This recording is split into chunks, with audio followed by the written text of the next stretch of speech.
chaque église, dans chaque village, dans chaque ville, dans chaque quartier est une ambassade de Satan. Et l'ambassadeur, c'est qui? C'est le pasteur, bien sûr.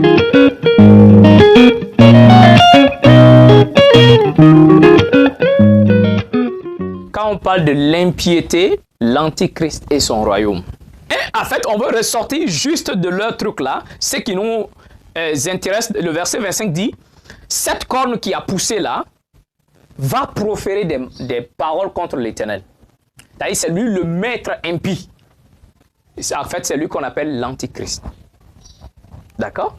Et il dit, il aura l'intention de faire quoi? De changer les temps. Et est-ce que quand on voit, de toute façon, le soleil se lève pour aller se coucher, est-ce que c'est ça, il va changer? Non. Mais quand on dit il va changer le temps, c'est-à-dire il va changer le calendrier.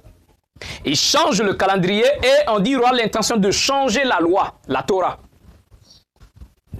Alors voilà le but principal de l'antichrist. Quand tu vois un mouvement d'ensemble quelque part là, et que tu cherches l'antichrist là-dedans, remarque bien, d'accord? S'il y a quelqu'un qui change le temps et la loi dans ce mouvement-là, il ne faut pas chercher loin, il est là. D'accord? Alors, voici sa première mission. Il aura l'intention de changer les temps, c'est-à-dire le calendrier, et il va vouloir changer la Torah. Maintenant, on va lire un autre passage encore, avant de commencer à développer tout. 1 Jean, le chapitre 2, versets 18 et 19. 1 Jean, le chapitre 2, le verset 18 à 19. Voilà ce qui est dit. Petits enfants, ici est la dernière heure. Et comme vous avez entendu que l'anti-Machia, c'est-à-dire l'antichrist, viendra, il y a maintenant beaucoup d'anti-Machia, beaucoup d'antichrist. Et par là, nous savons que c'est la dernière heure. Ils sont sortis de chez nous, mais ils n'étaient pas les nôtres. Car s'ils avaient été des nôtres, ils seraient restés avec nous. Mais c'est afin qu'ils soient manifestes que tous ne sont pas des nôtres. Il y a un petit point à souligner ici. Le premier verset qu'on a lu dans Daniel, il a dit, il y a un antichrist qui vient. D'accord? Il va lutter contre le peuple de l'Éternel parce qu'il va vouloir changer le calendrier ainsi que la Torah. Maintenant, un Jean vient nous dire, mes enfants, vous avez entendu qu'il y aura l'antichrist, l'anti-Machia qui va venir. D'accord? Mais il dit, attends, ne vous attendez pas seulement à un antichrist. Il dit, maintenant même nous parlons actuellement, il y a beaucoup d'antichrists dans le monde.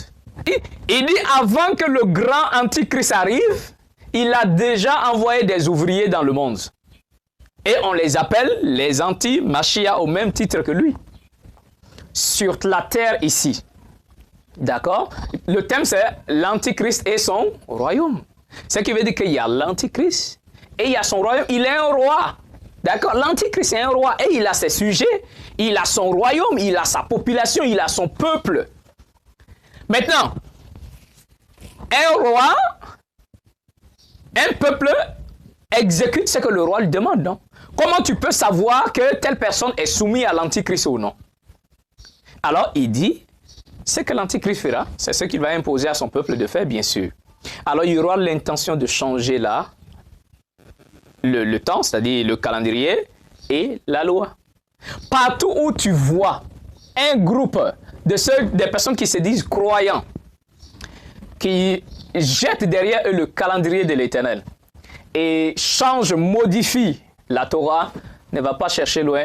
Et ils font partie, c'est un village de l'Antichrist. Avant de continuer, il dit, il y a beaucoup d'antichrists dans le monde. Ils sont sortis de chez nous. Et là, je fais allusion nettement et sans mâcher les mots au christianisme. Un christianisme paganisé, mais qui est vraiment la base de l'antichrist, l'anti-Machia. Il y a l'antichrist qui est le roi et il y a son royaume. D'accord? Et son royaume ne va pas chercher ailleurs, son royaume est tout près de toi, c'est le christianisme. Il dit, le mystère de la violation de la Torah, le mystère de l'iniquité est déjà à l'œuvre.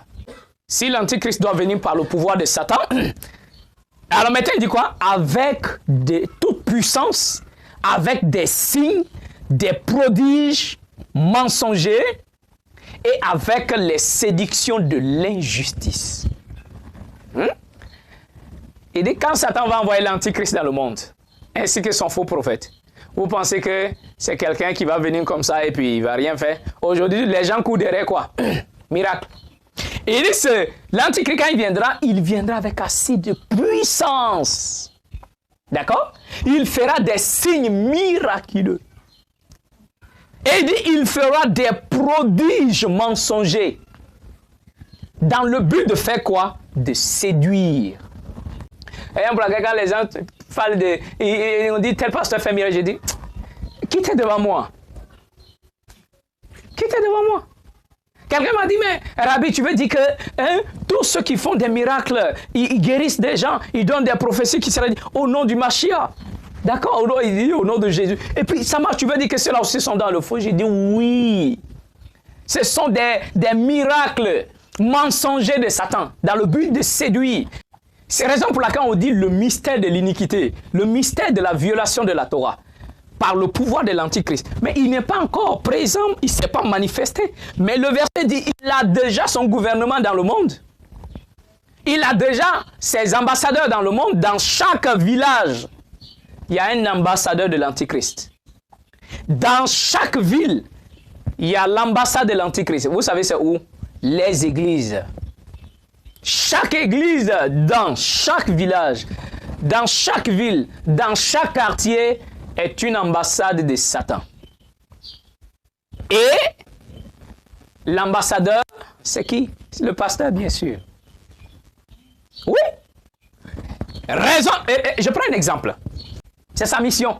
Maintenant, pour accomplir sa mission, c'est là que maintenant, il met à la disposition de son peuple un pouvoir diabolique pour faire des miracles, donner des prophéties, même guérir. D'accord? Satan peut guérir. Il peut soigner ici, parce qu'il sait qu'il va te blesser là-bas. Pour laquelle le verset dit, l'Antichrist apparaîtra, bien sûr, avec plein de pouvoir de Satan.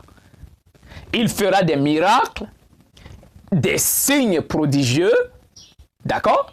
Oh, je répète, chaque village, chaque église, dans chaque village, chaque ville, chaque quartier est une ambassade de Satan. L'ambassadeur est le pasteur.